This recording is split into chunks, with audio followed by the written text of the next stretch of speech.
Yo, what's up everyone, Project Moto here, just down at Silverstone today on a Ducati track day. I'm going to show you 2 laps, side by side, one on the V2, one on the V4, see where they're better, see where they're faster, and yeah, enjoy the video.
Well, that was the V4s and the V2 side by side.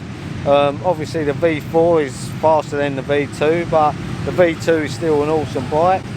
Matt, who was riding, he said he loved the V2 like me. As always guys, thanks for watching, hope you enjoyed the video. Check out my other videos on my channel on different things, upgrades, accessories, reviews, rides, track days, all different kind of stuff. If you're into all things bike, maybe think about hitting that subscribe button, and I'll see you again soon. Thanks very much for watching. Yeah, that's the most fun I've had on a bike in ages. Told you, the V2 is the go-to bike. Oh mate.